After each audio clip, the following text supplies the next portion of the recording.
विद्यार्थी मित्रांनो, या व्हिडिओमध्ये पाहूया आपण 6वी गणित 6 mathematics as per text book म्हणजेच पाठ्यपुस्तकानुसार 6वी गणितातील पहिला चॅप्टर आपण पाहणार आहोत. भूमितीतील मूलभूत संबोध, बेसिक कन्सेप्ट्स इन जॉमेट्री.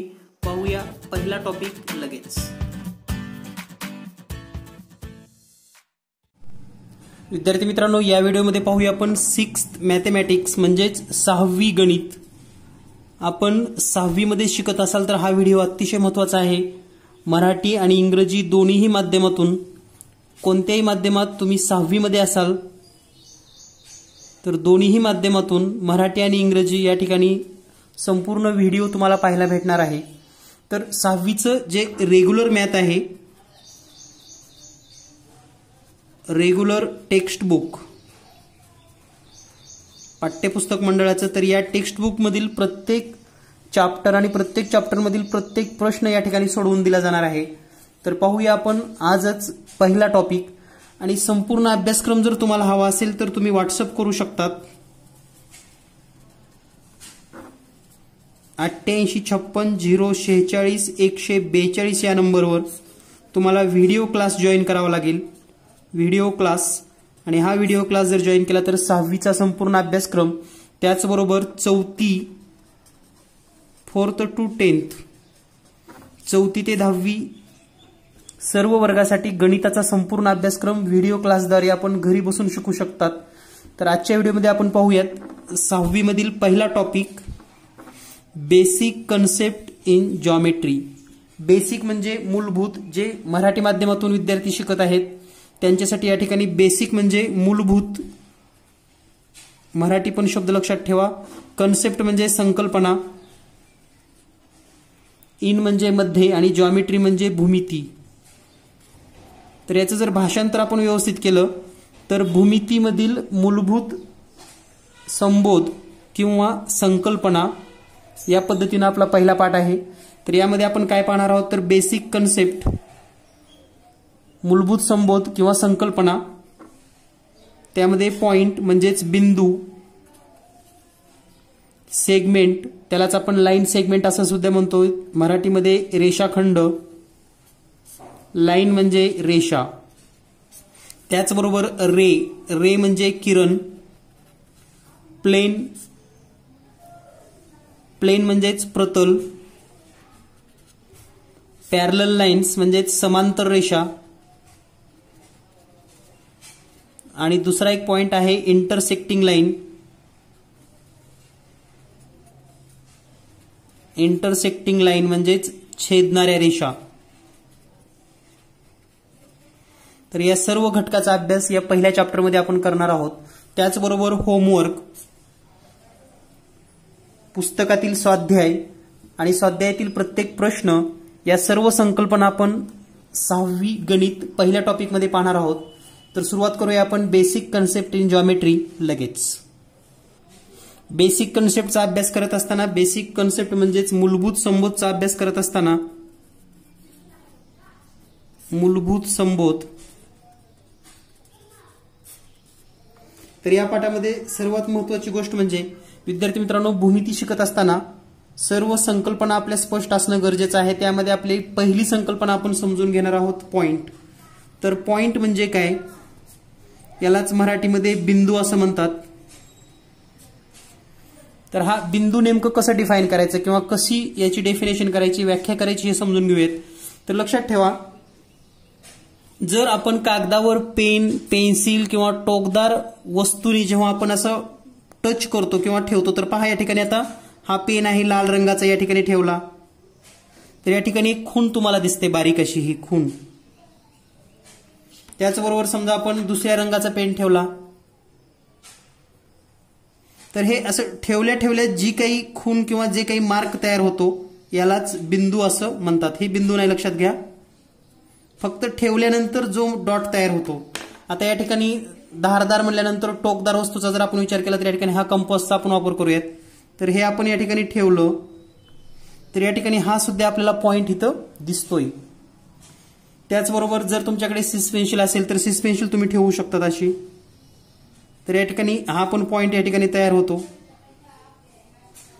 तर कोणतेही पेन असेल, पेन्सिल असेल किंवा टोकदार वस्तू असेल, ती कागदावर किंवा बोर्डवर जेव्हा आपण ठेवतो आणि त्या ठिकाणी जी खूण तयार होते यालाच बिंदू असं म्हणतात. तर संकल्पना क्लिअर झाली असेल तुमची. पॉइंट म्हणजे काय. यानंतर पाहूया आपण लाईन्स.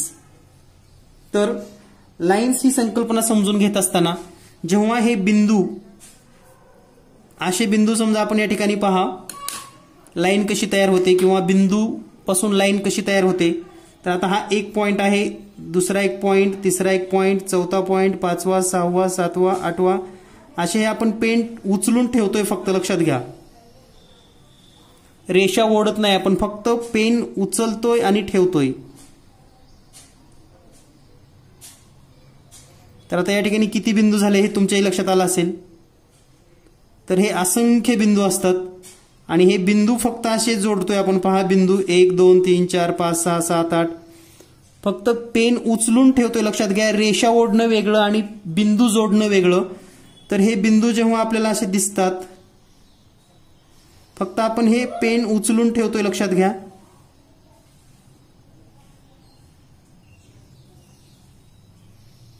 तर हे बिंदू जेव्हा आपण जोडले जातात तेव्हा हे जे बिंदू आहेत, ह्या बिंदूच्या संचाला असे असंख्य बिंदू असतात त्याच्यामध्ये, या रेषेमध्ये. तर हे दोन्हीही बाजूला अमर्याद वाढणारी जर आपण अशी रेषा दाखवली, हे बाण दाखवणं या ठिकाणी, this is the sign of the arrow. This arrow denote that the line is increased both way, म्हणजेच दोन्ही बाजूला ही लाईन रेषा वाढत आहे असा अर्थ होतो. तर ही लाईन्स म्हणजेच रेषा. तर या ठिकाणी रेषा पाहत असताना बिंदूचा दोन्ही बाजूला अमर्याद वाढत जाणारा संच म्हणजेच रेषा. म्हणजेच line we can define as a set of point increasing with 2 direction किंवा इन्क्रीजिंग विथ 2 डायरेक्शन 2 वेज, या पद्धतीने आपण या ठिकाणी सांगू शकतो. तर ही आहे लाईन, हे लक्षात घ्या. तर लाईन आपण किंवा रेषा जी आहे ती सरळच असते, हे पण आपल्या लक्षात आलं पाहिजे. हे दोन्ही बाजूला हे जे बाणाची चिन्ह दाखवलेले आहेत याला आपण ॲरो म्हणतो. तर हे याचा मिनिंग असा असतो की ही रेषा आणखी वाढणार आहे, वाढत जाणार आहे, इन्क्रीज्ड बोथ साइड अनलिमिटेडली. तर या सर्व संकल्पना आपल्याला माहिती असणं गरजेचं आहे. रेषा म्हणजे काय किंवा लाईन म्हणजे काय, बिंदू म्हणजे काय, पॉइंट म्हणजे काय. यानंतर आपण पाहूया नेक्स्ट कॉन्सेप्ट. यामध्ये आपल्याला समजून घ्यायचं आहे लाईन सेगमेंट म्हणजे काय. तर पहा, आत्ताच आपण रेषा ही संकल्पना लक्षात घेतलेली आहे. Line segment. तर लाईन सेगमेंट समजा आपण ही रेषा ओढतोय आता, तर दिस इज लाईन. तर लाईन सेगमेंटलाच मराठीमध्ये रेषाखंड असं म्हणतात. तर आता या रेषेवर समजा मला फक्त हा इतकाच पार्ट पाहिजे. If you take only this part from this line, म्हणजे या रेषेवरचा मी एवढाच पार्ट घेतला. तर या ठिकाणी मी बाजूला त्याचं साइन काढतो. या ठिकाणी पहा, एवढाच भाग घेतला मी. This limited part of line is called line segment.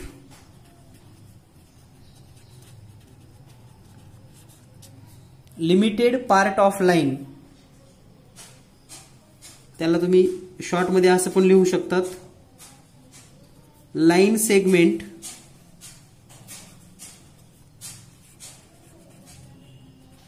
Defined as limited part of line. म्हणजे या रेषेचा जो काही मर्यादित भाग आहे हा एवढाच, कोणत्याही रेषेचा असेल मग तो, तर हा मर्यादित भाग, आता हा एवढाच मर्यादित भाग आहे. म्हणजे आपण असं म्हणू शकतो, रेषेच्या मर्यादित भागास रेषाखंड असे म्हणतात.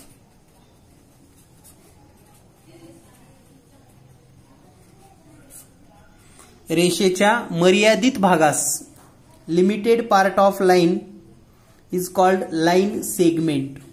यालाच रेषाखंड असं म्हणतात. लक्षात आलं असेल तुमच्या ही संकल्पना. तर आता आपल्याला हे समजून घ्यायचंय की याचं रीडिंग कसं करायचं किंवा हे वाचन कसं करतात. तर पहा,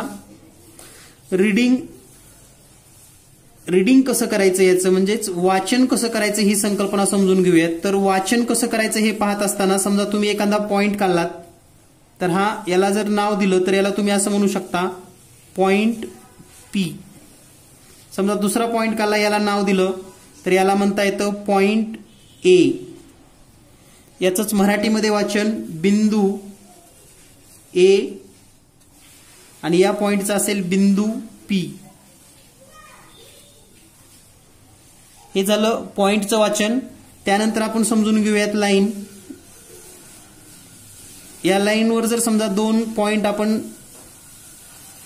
शो केले तर हे 2 पॉइंट आहेत आणि या 2 पॉइंटमध्ये तर या ठिकाणी याचं जर रीडिंग करायचं असेल आपल्याला तर आपण असं लिहू शकतो लाईन ए बी और लाईन बी ए. म्हणजेच रेषा ए बी किंवा रेषा बी ए. त्याचबरोबर रेषेला एका अक्षरानं पण डिनोट करता येतं. जर समजा ही रेषा ओढली आणि याला जर नाव एल दिलं तर याला आपण असं पण म्हणू शकतो रेषा एल और लाईन एल. तर हे लक्षात ठेवा. आता आपण पाहूया रेषाखंड लाईन सेगमेंटला किंवा लाईन सेगमेंटचं रीडिंग कसं करायचं. तर लाईन सेगमेंटचा जर विचार केला आपण तर पहा, या ठिकाणी हा एक लाईन सेगमेंट आहे पी क्यू. तर याला आपण असं वाचतो सेगमेंट पी क्यू और सेगमेंट क्यू पी. याला शॉर्टमध्ये असं पण लिहितात सेग पी क्यू और सेग क्यू पी. म्हणजे बोथ वे, पी कडून क्यू कडे किंवा क्यू पासून पी कडे, both way you can read the name of line segment और लाईन. यालाच मराठीमध्ये रेषाखंड पी क्यू, शॉर्टमध्ये रेख पी क्यू असं पण म्हटलं जातं किंवा रेषाखंड क्यू पी म्हणजेच रेख क्यू पी. तर हे रीडिंग आहे पॉइंट, लाईन अँड सेगमेंट. यानंतर पाहूया आपण नेक्स्ट संकल्पना म्हणजेच एरो, किरण. तर एरो आणि किरण समजून घेत असताना 4th बेसिक कन्सेप्ट रे, यालाच किरण असं सुद्धा म्हणतात.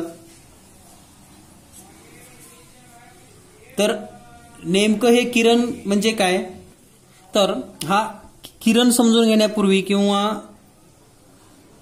रे समजून घेण्यापूर्वी या ठिकाणी समजून घेऊयात लाईन आणखी एकदा. तर या ठिकाणी ही लाईन आहे. या लाईनला जर आपण या ठिकाणी कट केलं, कुठूनही कट करा तुम्ही, या ठिकाणी कट केलं तर काय दिसेल पहा, या कट पॉइंट पासून हा एक रे दिसेल आणि या ठिकाणी हा दुसरा रे दिसेल. तर या ठिकाणी हा जो भाग असतो या पद्धतीचा यालाच रे असं म्हणतात. रे रे हे एक समजण्यासाठी आपण केलेलं आहे, लक्षात घ्या, लगेच लक्षात यावं. म्हणजे एखादी रेषा जर आपण तोडली तर त्या ठिकाणी 2 रे आपल्याला मिळतात. तर रे म्हणजे काय, तर एका बिंदूपासून म्हणजे एका साईडला ती लिमिटेड असते आणि with another side increased unlimitedly. म्हणजेच या ठिकाणी एका बाजूला ती अमर्याद वाढत जाते. अशी जी रेषा असते, एकाच बाजूला वाढणारी रेषा, एक स्थिर बिंदू आहे. समजा हा ए आणि ए पासून हा रे निघतोय तर हा बी, तर हा आहे रे. या आकृतीला आपण रे असं म्हणतो, यालाच किरण असं म्हणतात. आता ही संकल्पना नेमकं काय आहे हे समजून घेऊयात. किरण, तर आपल्याला माहिती आहे, तर जेव्हा सूर्य उगवतो, सपोज दॅट या ठिकाणी आपण एक चित्र काढूयात, हे सन आहे. तर आता सन पासून किंवा सूर्यापासून वेगवेगळी किरण निघतात. तर ती किरण आपण असे दाखवतो.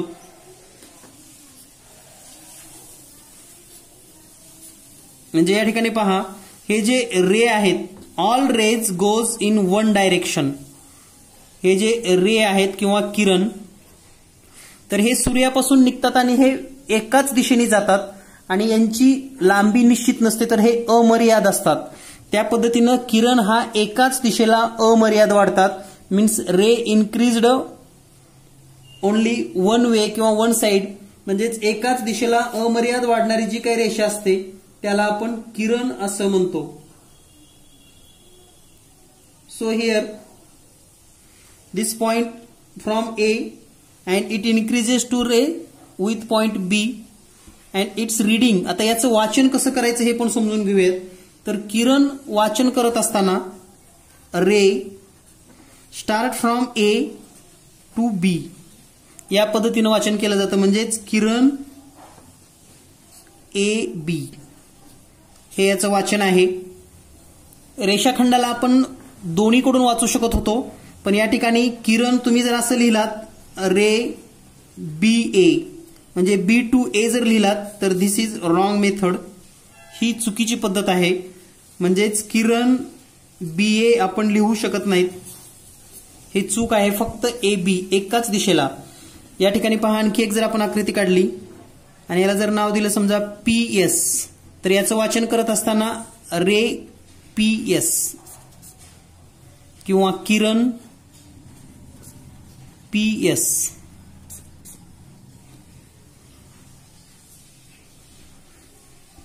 आपल्याला जर समजा कधी व्याख्या सांगायचीच वेळ आली किंवा डेफिनेशन, तर आपण असं पण म्हणू शकतो की half line is also called ray. Half line म्हणजे लाईनचं जर आपण हाफ घेतलं तर त्या हाफ भागाला सुद्धा आपण रे म्हणू शकतो. या ठिकाणी हा सुद्धा रे आहे. हाफ पार्ट ऑफ लाईन म्हणजे रेषेचा अर्धा भाग, याला आपण रे किंवा किरण असं म्हणता येतं. यानंतर पाहूया आपण नेक्स्ट. और fifth concept is plane. Plane यालाच मराठीमध्ये प्रतल असं म्हणतात. प्रतल म्हणजेच प्लेन. याची मॅथमॅटिकली जर डेफिनेशन लिहिली, a flat surface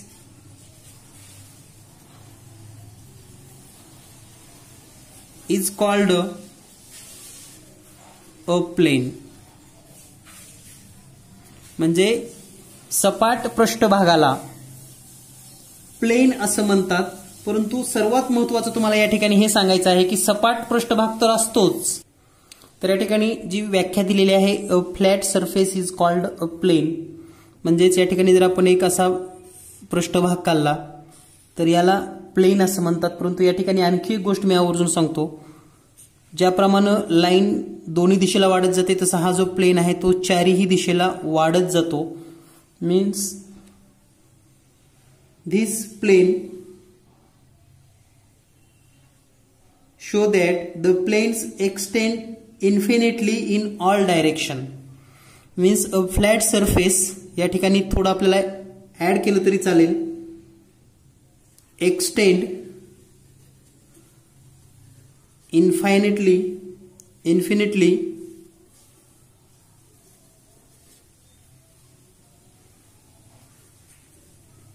four direction किंवा ऑल डायरेक्शन. म्हणजेच सपाट पृष्ठभाग जो चारही दिशेला किंवा सर्व दिशेला अमर्याद वाढतो. हीच जर व्याख्या मराठीत लिहायची असेल, चारही दिशांना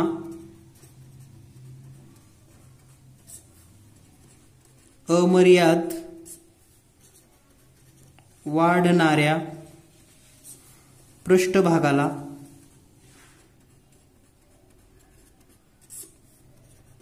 प्रतल असे म्हणतात.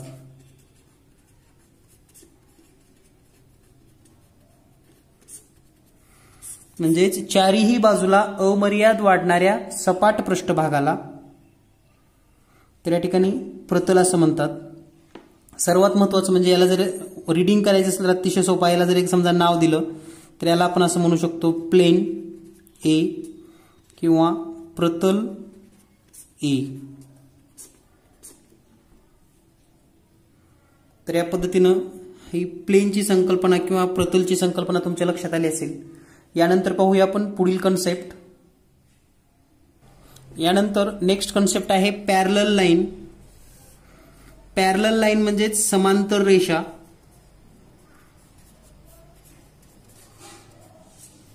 समांतर रेषेलाच पॅरलल लाईन असं म्हणतो.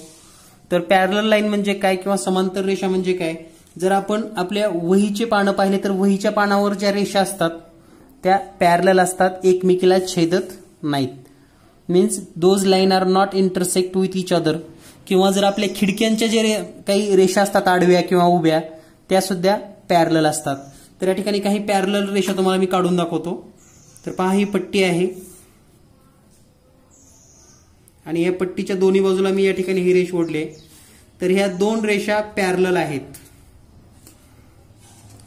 आणि मराठीमध्ये जर आपण पाहिलं समांतर, समांतर म्हणजे या दोन रेषेमध्ये या ठिकाणी जेवढं अंतर आहे तेवढंच अंतर या ठिकाणी तुम्हाला दिसेल, तेवढंच अंतर या ठिकाणी दिसेल. Means those line are say as parallel lines which have same distance at any point. म्हणजे कोणत्याही दोन ठिकाणी जर आपण या ठिकाणी यांचं डिस्टन्स फाइंड आउट केलं तर हे समानच असतं. यालाच आपण पॅरलल लाईन असं म्हणतो, समांतर रेषा. याची जर व्याख्या लिहायची असेल, line which lies in the same plane but do not intersect are said to be parallel to each other. म्हणजेच एकाच प्रतलात असणाऱ्या व एकमेकीला न छेदणाऱ्या रेषांना पॅरलल किंवा समांतर रेषा असं म्हणतात. याची व्याख्या तुम्हाला पुस्तकामध्ये सुद्धा दिलेली आहे. आणि कोणताही व्हिडिओ पाहत असताना तुम्ही पुस्तक समोर ठेवा, जेणेकरून प्रत्येक घटक तुम्हाला या ठिकाणी आपण जे पाहतोय ते तुम्हाला लक्षात येणं गरजेचं आहे. तर या ठिकाणी प्लेन ही संकल्पना लक्षात आलेली आहे. तर आणखी काही पॅरलल लाईन काढायचे असल्या तर पहा, या पण पॅरलल लाईन आहेत. याला जर आपण नाव दिलं समजा एल आणि एम, तर आपण असं म्हणू शकतो एल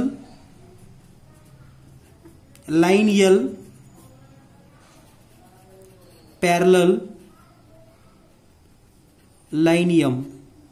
म्हणजेच रेषा यल समांतर रेषा यम. याला जर समजा चिन्हामध्ये लिहायचं असेल तर आपल्याला असं पण लिहिता येतं, लाईन यल दोन उभ्या रेषा आणि लाईन यम. तर या ज्या दोन उभ्या रेषा आहेत यालाच पॅरलल असं म्हटलं जातं किंवा समांतर. तेच मराठीमध्ये लिहित असाल तर रेषा यल समांतर रेषा यम. रेषा यल समांतर रेषा यम. तर हे समांतरचं चिन्ह आहे, उभ्या दोन रेषा म्हणजे हे लक्षात ठेवा. यानंतर पाहूया आपण इंटरसेक्टिंग लाईन. तर इंटरसेक्टिंग लाईन म्हणजे काय हे समजून घेत असताना, जर दोन लाईन एकमेकीला छेदत असतील तर त्याला आपण इंटरसेक्टिंग लाईन असं म्हणतो. फॉर एक्झाम्पल, या दोन लाईन आहेत. तर या दोन लाईन या एका बिंदूमध्ये छेदतात. हा समजा ए बिंदू आहे, तर याला छेदणाऱ्या रेषा असं म्हटलं जातं. इंटरसेक्टिंग लाईन म्हणजेच छेदणाऱ्या रेषा.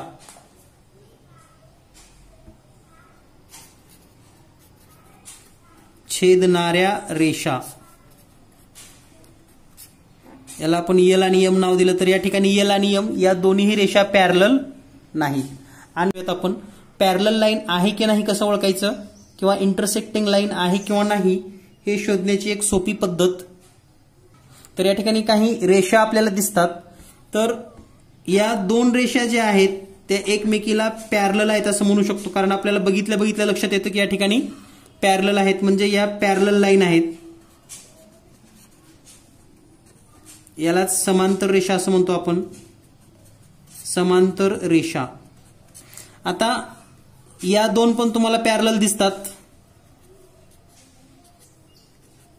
याला पण आपण समांतर रेषा असं म्हणू शकतो.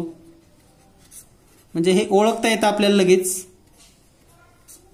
आता या दोन रेषा आणि या दोन रेषा हे पहा, इंटरसेक्टिंग लाईन आपण आताच कन्सेप्ट पाहिलेला आहे, दोन लाईन एकमेकीला छेदल्या पाहिजेत.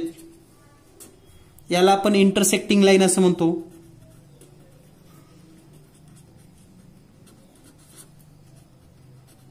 म्हणजे छेदणाऱ्या रेषा.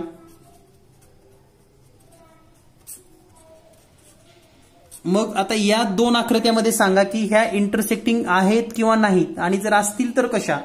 तर पहा, आपण लाईनची डेफिनेशन पाहिलेली आहे. रेषा म्हणजे वाढत जातात.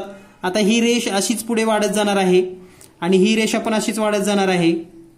म्हणजे ह्या पुढे भविष्यात कुठेतरी छेदणार आहेत ते एकमेकीला. पहा, आता ही पण लाईन अशीच वाढत जाईल आणि ही पण लाईन अशीच वाढत जाईल. म्हणजे या ठिकाणी जरी त्या लगेच छेदलेल्या दिसत नसतील, immediately we can't watch they lines are intersecting with each other but they must be intersect. So these line also called intersecting line. तर या दोन्हीही लाईन या इंटरसेक्टिंग लाईन आहेत हे लक्षात ठेवा. इंटरसेक्टिंग लाईन म्हणजेच या दोन्ही लाईन ह्या छेदणाऱ्या रेषा आहेत. जर परीक्षेमध्ये असा प्रश्न आला छेदणाऱ्या रेषा तर आपल्या लक्षात राहावं. यानंतर पाहूया आपण पुढील संकल्पना. यानंतर पुढची संकल्पना आपल्याला पाहायची आहे line passes through a point. म्हणजेच एका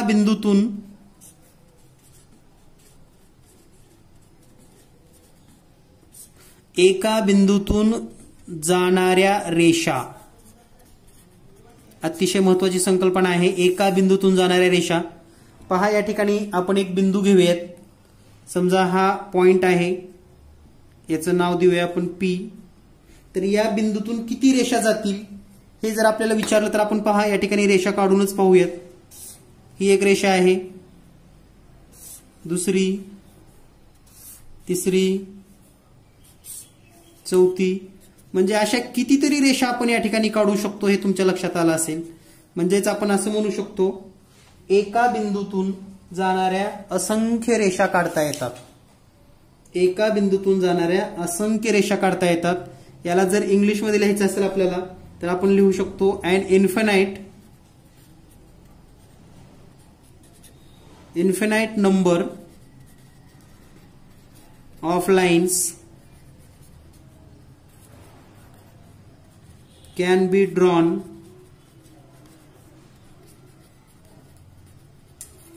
through one point. म्हणजेच याला आपण असं पण म्हणता येतं मराठीमध्ये जर सांगायचं असेल तर एका बिंदूतून जाणाऱ्या असंख्य रेषा काढता येतात. एका बिंदूतून जाणाऱ्या असंख्य रेषा काढता येतात. एका बिंदूतून जाणाऱ्या असंख्य रेषा आपण काढू शकतो. आता आपण पाहूया की दोन बिंदूतून जाणाऱ्या किती रेषा काढता येतात. तर या ठिकाणी पहा लाईन पासेस फ्रॉम 2 पॉइंट म्हणजे दोन बिंदूतून जाणाऱ्या रेषा. दोन बिंदूतून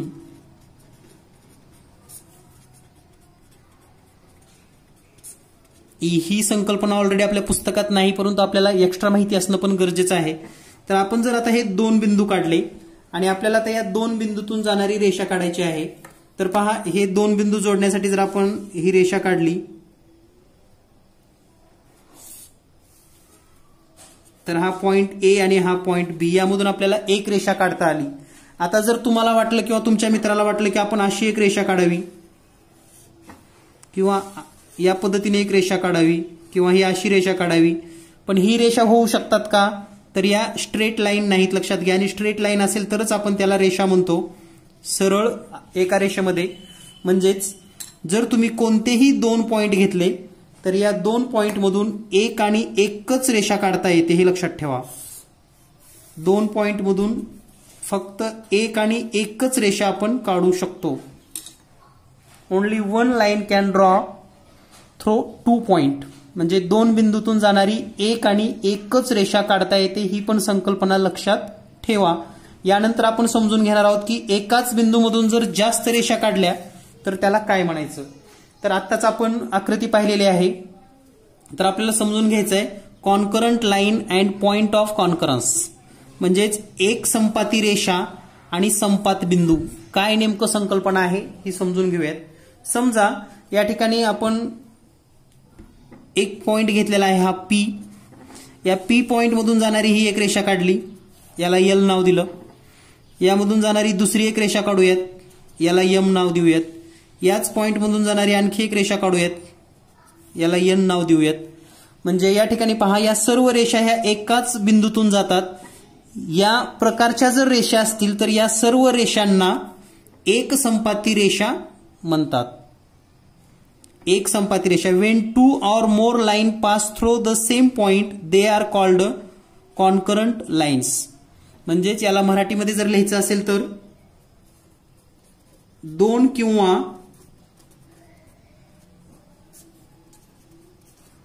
दोन पेक्षा जास्त रेषा एकाच बिंदूतून जात असतील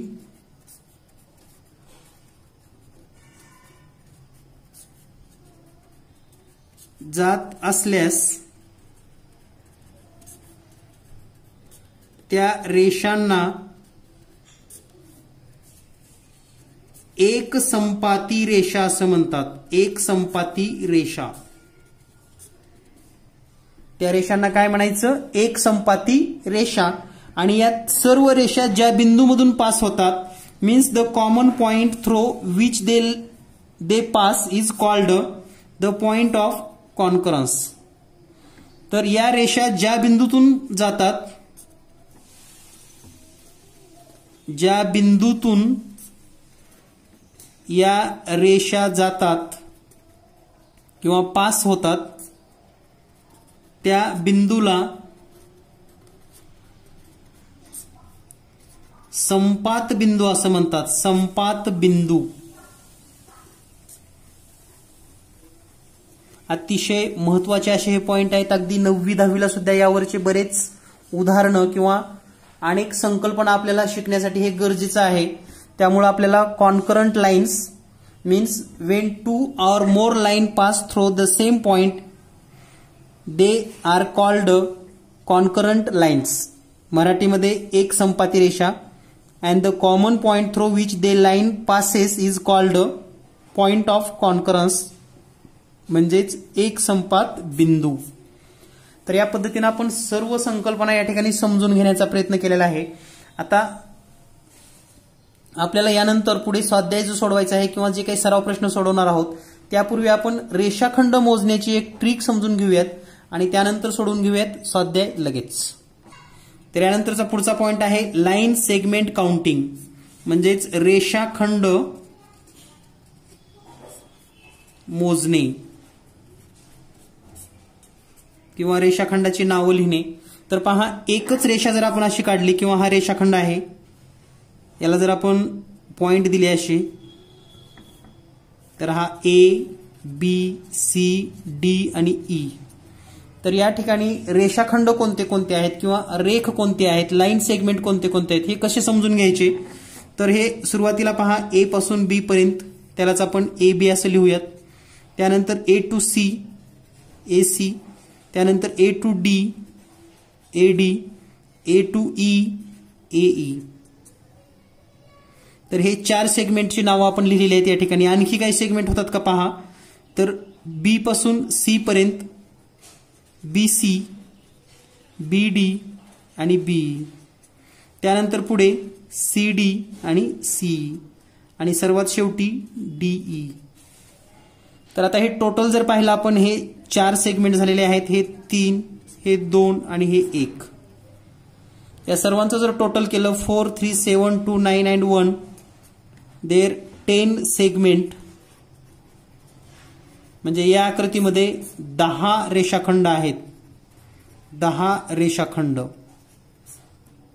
तर या ठिकाणी हे सर्व नावं लिहून तर आपण मोजू शकतो, परंतु विदाऊट नेम किंवा नाव न लिहिता कसं मोजायचं हे समजून घ्या. तर हे जे पॉइंट दिलेले आहेत आपल्याला या ठिकाणी, या 2 पॉइंटच्या मध्ये इथं 1 नंबर टाकूयात, इथं 2, 3 आणि 4 या सर्वांची बेरीज करा. 1 अधिक 2 अधिक 3 अधिक 4 आणि उत्तर येईल 10. त्याच पद्धतीनं लक्षात आलं असेल तुमच्या. तर आणखी एक उदाहरण सोडूयात आपण. समजा या ठिकाणी हे पॉइंट आहेत आता A B C D E and F. तर पहा, 2 पॉइंटच्या मध्ये 1 नंबर लिहायचा आपल्याला. 1 2 3 4 5 आणि या सर्वांची जर बेरीज केली आपण 1 + 2 + 3 + 4 + 5 तर ही ऍडिशन येते 15. So here 15 segment. म्हणजे या आकृतीमध्ये 15 सेगमेंट आहेत. तर यानंतर पाहूया आपण विद्यार्थी मित्रांनो आजचा घटकावरील प्रॅक्टिस सेट सराव संच 1. तर सराव संच 1 मध्ये आपल्याला या ठिकाणी दिलेला आहे. या प्रकारची एक आकृती दिली आहे आणि आपल्याला सांगितले look at the figure alongside and name the following collinear point, rays, line segment and line. तर यामध्ये आपल्याला काही संकल्पना लिहायच्या आहेत. पहिली आहे कोलिनियर पॉइंट. तर ही संकल्पना आपण समजून घेतलेली नाही. तर या ठिकाणी पहा, कोलिनियर पॉइंटचा जर विचार केला आपण तर एक रेषीय बिंदू. कोलिनियर पॉइंट म्हणजेच एक रेषीय बिंदू. एक रेषीय बिंदू म्हणजेच एकाच रेषेवर असलेले बिंदू आपल्याला लिहायचे. तर या ठिकाणी जर आपण कोलिनियर पॉइंट लिहिले तर किती पॉइंट लिहिता येतात पहा. एकाच रेषेवर तर ही एक सरळ रेषा आहे आणि ही एक सरळ रेषा आहे. तर कोलिनियर पॉइंट आपल्याला लिहिता येतील एम, हे एकाच रेषेवरचे M O T, M dash O dash T, आणि या रेषेवरचे R dash O dash N. म्हणजे या प्रश्नाचं उत्तर असेल एक रेषीय बिंदू एम ओ टी आणि पी ओ आणि एन. किंवा डायरेक्ट आपण असं पण लिहू शकतो M comma O comma T आणि आर कॉमा ओ कॉमा आणि एन. कोणत्याही पद्धतीने लिहिलं तरी तुमचं उत्तर बरोबर असेल. यानंतर आपल्याला लिहायचं आहे रेज. या आकृतीमध्ये रे कोणते कोणते आहेत म्हणजेच किरण. तर त्या सर्व किरणांची नावं लिहायची आहेत. तर या प्रश्नाचं उत्तर लिहित असताना पहा, आकृतीमध्ये रे कोणते आहेत. उत्तर लिहित असताना रे म्हणजे या ठिकाणी जर ओरिजिन पॉइंट समजला आपण तर from O P O N O T O M O R हे या आकृतीमध्ये रे आहेत. म्हणजेच रेचे नाव लिहित असताना रे ओ एम, रे ओ टी, रे ओ पी, रे ओ आर, रे ओ एस, रे ओ एन हे सर्व रे आपण लिहू शकतो. यालाच किरण असं म्हणतात. किरण ओ एम, किरण ओ टी, किरण ओ पी, किरण ओ एस हे सर्व रे आहेत. यानंतर आपल्याला नाव लिहायचं आहे लाईन सेगमेंट. लाईन सेगमेंट म्हणजेच रेषाखंड.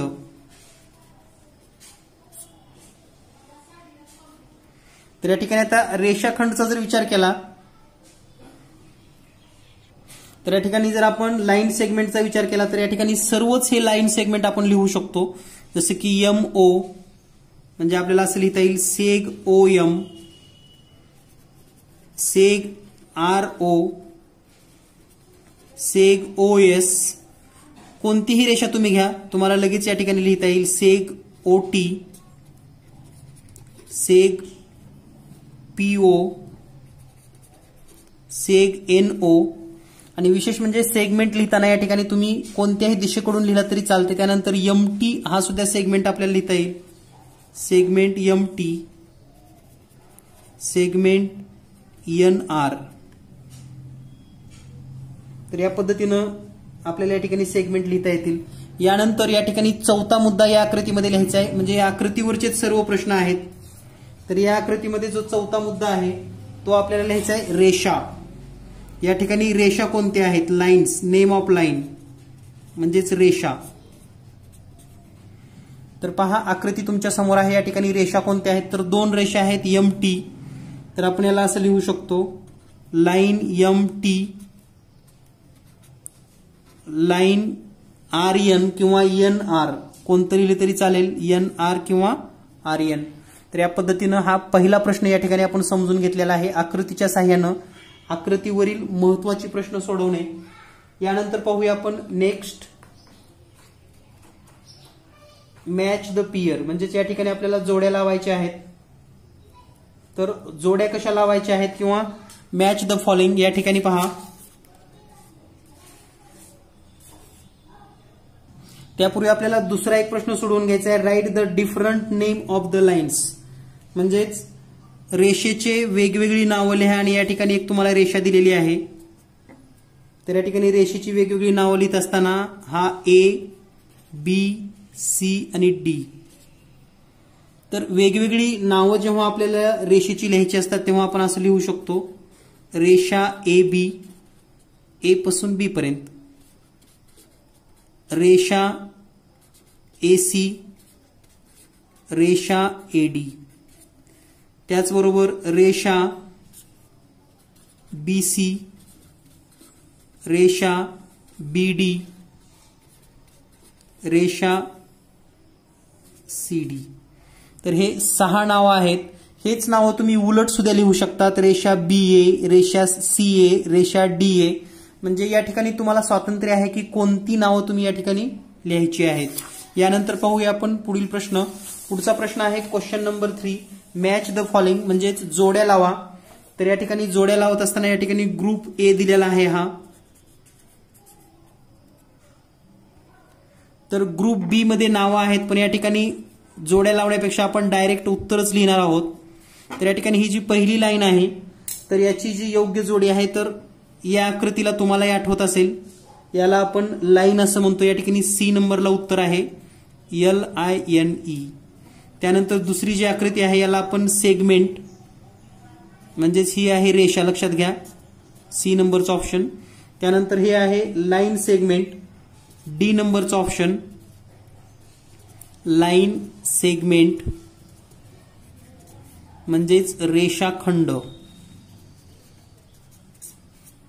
त्यानंतर ही आकृती आहे प्रतल, आणि याचं उत्तर आहे ऑप्शन नंबर बी, प्लेन. त्यालाच मराठीमध्ये प्रतल असं म्हणतात. आणि ही शेवटची जी लाईन आहे हा आहे रे. याचं उत्तर आहे ऑप्शन नंबर फर्स्ट, रे म्हणजेच किरण.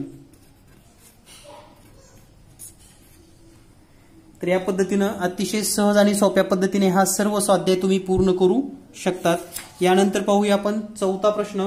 चौथ्या प्रश्नामध्ये आपल्याला सांगितलेलं आहे, ऑब्झर्व द लाईन और observe the figure below, name the parallel lines, the concurrent lines and the point of the concurrence in the figure. तर या ठिकाणी आपल्याला पॅरलल लाईन लिहायच्या आहेत, म्हणजेच समांतर रेषा. आकृती तुमच्या समोर आहे. तर सुरुवातीला आपण लिहूयात पॅरलल लाईन. पॅरलल लाईन यालाच मराठीमध्ये समांतर रेषा असं म्हणतात. तर पहा आकृतीमध्ये समांतर रेषा कोणत्या असतील. तर या ठिकाणी जर थोडं निरीक्षण केलं तर ही बी आणि एम, पहा ही दोन रेषा समांतर दिसतात. त्यानंतर एम आणि क्यू या पण समांतर आहेत. ए आणि पी या पण समांतर आहेत. तर या ठिकाणी समांतर रेषेचे जर जोड्या लिहिल्या आपण, तर रेषा ए आणि रेषा पी ही समांतर रेषेची जोडी आहे. म्हणजेच लाईन ए आणि लाईन पी ही समांतर रेषेची जोडी आहे. या ठिकाणी आपण पॅरललचं साइन पण वापरू शकतो, परंतु आपल्या अभ्यासक्रमामध्ये हे साइन नसल्यामुळे आपण इतकंच लिहूयात. त्यानंतर आणखी कोणत्या कोणत्या पॅरलल आहेत, तर पहा बी, एम आणि क्यू, म्हणजेच आपण डायरेक्ट लिहिले तरी चालेल, रेषा बी, रेषा एम आणि रेषा क्यू या तिन्ही पॅरलल रेषा आहेत किंवा समांतर रेषा आहेत. यानंतर लिहायचं आपल्याला the concurrent line. Concurrent line म्हणजेच काय, तर हा पहिला मुद्दा झाला पॅरलल लाईनचा. दुसरा समजून घेऊयात आपण कॉन्करंट लाईन म्हणजेच एक संपाती रेषा. तर एक संपाती रेषा म्हणजे काय किंवा एक संपाती रेषा कोणत्या असतात, तर कॉन्करंट लाईन म्हणजे एकाच बिंदूमधून जाणाऱ्या रेषा. तर या ठिकाणी हा ए बिंदू आहे, तर यामधून जाणाऱ्या या 3 रेषा आहेत. तर या ठिकाणी पहिली जोडी जी आहे त्यामध्ये रेषा ए, रेषा बी आणि रेषा सी या कॉन्करंट लाईन आहेत. त्याचबरोबर ही जी रेषा डी जाते यामधून, ही पण कॉन्करंट आहे, रेषा डी. यानंतर आपण समजून घेऊयात आणखी या ठिकाणी पण हा बिंदू जो डी आहे हा पण कॉन्करन्स पॉइंट आहे. तर या ठिकाणी जर आपण पाहिलं तर line P, line Q and line AD असं आपल्याला लिहिता येतं दुसऱ्या पेअरमध्ये. हेच आपण इंग्लिशमध्ये पण लिहू शकतो, line P, line Q and line AD, ही पूर्ण रेषा. तर याला कॉन्करंट लाईन असं म्हणतात. यानंतर आपल्याला पुढचा मुद्दा लिहायचा आहे कॉन्करन्स, पॉइंट ऑफ कॉन्करन्स. तर या ठिकाणी पॉइंट ऑफ कॉन्करन्स मध्ये पण तुमच्या लक्षात येईल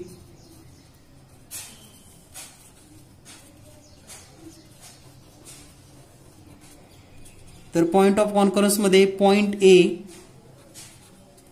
अँड पॉइंट डी, तर हे दोन पॉइंट आहेत जे कॉन्करन्स आहेत. तर या पद्धतीने आपण सर्व संकल्पना या ठिकाणी समजून घेतलेल्या आहेत सहज आणि सोप्या पद्धतीने. तर आजच्या या पूर्ण टॉपिकवरील होमवर्क तुम्हाला या ठिकाणी 2 मिनिटांमध्ये सांगतो. तर आजचा जो होमवर्क आहे तर या होमवर्कमध्ये काही महत्त्वाचे प्रश्न दिलेले आहेत. पहिला प्रश्न आहे draw figure of point, line and line segment. तर जे विद्यार्थी मराठी आहेत त्यांनी आता इंग्लिशमधून सुद्धा शिका, कारण काळाची गरज आहे. आपण मराठी बरोबर इंग्लिशमधले सुद्धा वर्ड्स, कारण भविष्यामध्ये तुम्हाला सायन्स घ्यायचं असेल किंवा पुढे जर सेमीला ऍडमिशन घ्यायचं असेल, सीबीसी पॅटर्न असेल, 12वी नंतर सायन्स आपल्याला करायचं आहे 11-12वीला, तर हे सगळं आपल्याला माहिती असणं गरजेचं आहे. तर या ठिकाणी draw figure of point, line and line segment मी मराठीमध्ये उच्चार करतोय, तुम्ही समजून घ्या आणि प्रत्येक प्रश्न सोडवा. बिंदू, रेषा आणि रेषाखंड यांची आकृती काढा, त्यांना नावे द्या. हा पहिला अँड इंटरसेक्टिंग लाईन, म्हणजेच समांतर रेषा आणि इंटरसेक्टिंग रेषेच्या आकृत्या काढा. तिसरा पॉइंट आहे ड्रॉ द कॉन्करंट लाईन्स. तर कॉन्करंट लाईन्स काढा, पॉइंट ऑफ कॉन्करन्स त्या ठिकाणी दाखवा, म्हणजेच एक संपाती रेषा काढा, एक संपात बिंदू दाखवा. आणि या ठिकाणी चौथा प्रश्न आहे हाऊ मेनी सेगमेंट. तर या आकृतीमध्ये रेषाखंड किती आहेत हे रेषाखंड तुम्हाला काढायचे आहेत. तर या पद्धतीने हा स्वाध्याय पूर्ण करून घ्या. आणि जर तुम्ही सर्व नोट्स प्रत्येक व्हिडिओ पाहत असताना नोट्स काढा, जेणेकरून तुमचा कोणताही प्रश्न तुम्हाला नंतर वहीमध्ये पाहता येईल. आणि हा संपूर्ण अभ्यासक्रम तुम्ही व्हिडिओ कोर्स जॉईन करून यानंतरचे पुढील सर्व घटक, आज आपण पहिला टॉपिक पाहिलेला आहे, यानंतर नेक्स्ट टॉपिक आहे अँगल्स.